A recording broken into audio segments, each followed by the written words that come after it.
चेहरे पर थी और आईना साफ करता रहा। कुछ पंक्तियां वक्त की करवटें बयां कर देती हैं। उपराष्ट्रपति जगदीप धनखड़ की विदाई पर यह शेर जैसे उनकी पूरी राजनीतिक यात्रा को समेट लेता है। तीखे तेवर, बेलौस अंदाज और गरजती आवाज के साथ राज्यसभा की कुर्सी संभालने वाले धनखड़ जब मानसून सत्र के पहले ही दिन इस्तीफे का ऐलान कर बैठे तो देश भर में जैसे हलचल मच गई। 74 साल के थे लेकिन तेवर 40 के जवान जैसे। राज्यसभा में विपक्ष की हुंकार से लेकर चेयर पर बैठकर हाउ शेमफुल, हाउ अनएक्सेप्टेबल जैसे संवाद बोलने तक उनका हर अंदाज अलग था।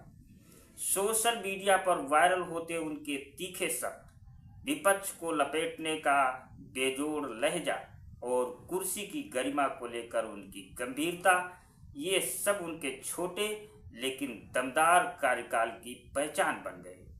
लेकिन एक झटके में इस्तीफा। बड़ा सवाल, इस्तीफा क्यों?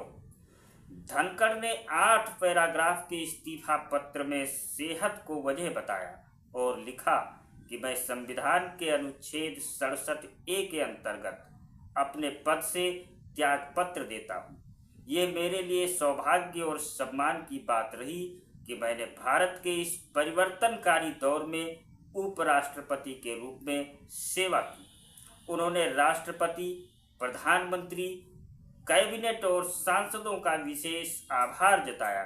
बोले, प्रधानमंत्री से मैंने बहुत कुछ सीखा, सांसदों से मिला स्नेह मेरे लिए अनमोल है। लेकिन ये इस्तीफा आया भी तो कैसे? पिछले कुछ महीनों से उनकी सेहत वाकई खराब चल रही थी। मार्च में उन्हें अचानक सीने में दर्द हुआ, एम्स में भर्ती हुए। फिर जून में उत्तराखंड के एक कार्यक्रम में तबीयत बिगड़ी और उन्हें तुरंत नैनीताल राजभवन ले जाया गया। बार बार की तबीयत गिरावट ने शायद उन्हें मजबूर कर दिया इस्तीफा देने के लिए।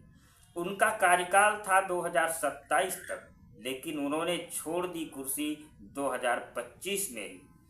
धनखड़ कोई साधारण नेता नहीं थे। वह वही हैं जिनका बंगाल की ममता सरकार से टकराव अक्सर सुर्खियों में रहा। राज्यपाल रहते उन्होंने ममता सरकार की खामियों पर जमकर प्रहार किए और जब उपराष्ट्रपति बने तो संसद में विपक्ष से भिड़ंत उनके लिए कोई नई बात नहीं थी। वो चाहते थे कि विपक्ष, सत्ता पक्ष सब मिलकर राष्ट्र हित में काम करें। लेकिन उनकी सलाह के चंद मिनटों के बाद ही सदन में नारेबाजी और हंगामा शुरू हो गया, मानो उन्होंने कुछ कहा ही न हो। और अब बड़ा सवाल कि अगला उपराष्ट्रपति कौन? धनखड़ का जाना एक युग का अंत है। ऐसा युग जहां उपराष्ट्रपति सिर्फ संवैधानिक पदाधिकारी नहीं बल्कि मजबूत, बोल्ड और भावुक इंसान के तौर पर दिखा। अब सबकी निगाहें उस नाम पर टिक गई हैं जो उनकी जगह लेगा। लेकिन एक बात तो तय है, जगदीप धनखड़ ने जिस बुलंदी से कुर्सी संभाली और जिस गरिमा से विदाई ली, उसे भुला पाना भारत के लिए आसान नहीं होगा।